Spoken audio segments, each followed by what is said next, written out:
السلام عليكم ورحمة الله وبركاته. اللهم صل وسلم وبارك على سيدنا محمد. ازيكم حبايبي عاملين ايه؟ ازيكم اخواتي؟ وحشتوني والله، بقالنا مدة طويلة مش بننزل فيديوهات ولا بنعمل حاجة. كل سنة وانتم طيبين. معلش كان عندنا ظروف، والحمد لله ربنا يكملها على خير ان شاء الله. عايزة اقول لكم بقى ان انا مش بخرج اشتري حاجة خالص، فكنت بره في مشوار النهاردة ورحت اجيب شوية توابل للبيت. فدخلت المحل عندنا معروف كويس اوي يعني بتاع توابل ومشهور في طنطا، فرحت اسمه الجنزوري. فرحت اشوف شوية حاجات كده اجيبها للبيت انا عايزاها. فانا مش متعودة بشتري حاجة، جوزي هو اللي بيجيب لي كل حاجة، حتى الخضار، حتى اللحمة، الفراخ، كل حاجة هو اللي بيشتريها. أنا بصراحة مش بشتري حاجة، وهو معتمد عليه في كل حاجة. فأنا بسمع عن الأسعار، ما كنتش يعني متوقعة ان الدنيا بايظة قوي للدرجة دي. المهم حضراتكم، انا رحت عشان اجيب شوية توابل وحاجات صغيرين، حبة حاجات ما تعدتش كيس كده 300 400 جنيه. الله يكون في عون الناس بصراحة في الأيام اللي الصعبة اللي احنا فيها دي.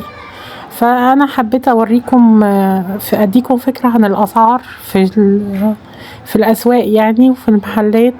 بس بصراحة أنا مريت في الشارع كله، لقيت أحسن المحل ده أسعاره أقل من الناس كلها، يعني أسعاره كويسة ومعقولة وكويسة ماشية، يعني الحال بيها أرخص من المحلات التانية، بس طبعا هي مش رخيصة.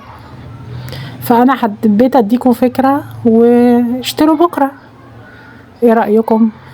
خدوا فكرة النهاردة واشتروا بكرة، واعرفوا الأسعار برضك عشان محدش يضحك عليكم. يعني اما حد مثلا يقول لكم الحاجة ديت ب10، لا احنا شايفينها ب5.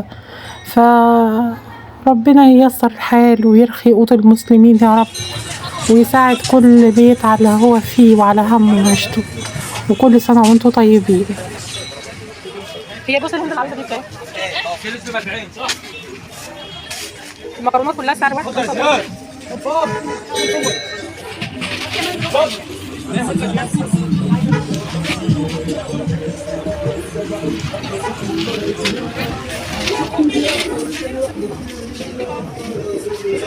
هو مفيش قمر الدين الأحلام؟ ده مستورد؟ بكام ده؟ 80. والتاني ده ايه؟ مصري؟ بقول لك برتقال. كل سنة وانتم طيبين يا جماعة، وربنا يجعلها سنة سعيدة عليكم إن شاء الله. طبعا حاجة الجنزوري معروفة يعني.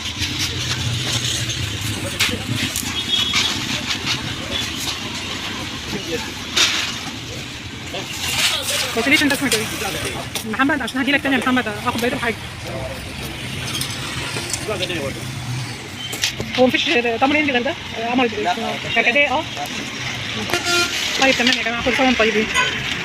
البلح جميل قوي، ده بكام؟ 45 كده يا جماعة. انا وصلت البيت وجبت الحاجات اللي قلت لكم عليها ان انا صورت في المحل، يعني عايزة اوريها لكم.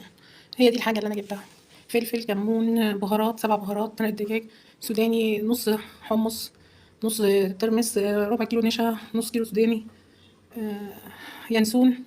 ادي شويه الحاجات اللي جبتها يا جماعه. كنت عند الكنزوري النهارده محل عطاره معروف عندنا، واشتريت من عنده الحاجه.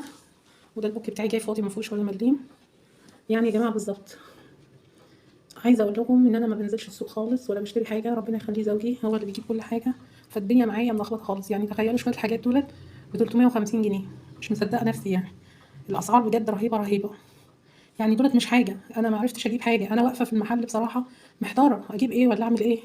الله يكون في عون الناس بجد، الله يكون في عون الناس. هي شوفوا شويه حاجات في كيس واحد ب 350 جنيه، غير مثلا تاكسي رايح وتاكسي جاي كمان. حاجه صعبه جدا جدا يعني. الله يعين الناس على حالها بجد، ويعدي الايام اللي جايه على خير. وربنا يخلي لي زوجي ما يحرمني منه يا رب، ويديله الصحه ويفضل هو اللي يجيب كل حاجه. انا ما عادش هنزل تاني، ماليش دعوه. يا رب الفيديو النهارده يكون عجبكم ووريتكم الاسعار، وتعرفوا تاخدوا فكره عن الاسعار وتعملوا مقارنه بيها. بصراحه المحل دوت اسعاره اقل اسعار عندنا.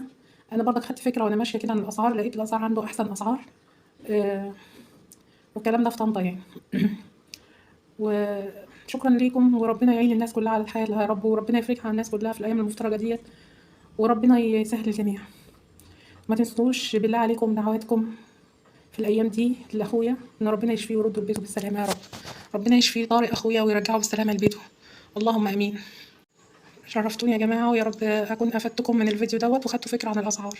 كل سنه وانتم طيبين، وربنا يعيدها عليكم بخير الايام المفترجه ديت ودعواتكم. السلام عليكم ورحمه الله وبركاته.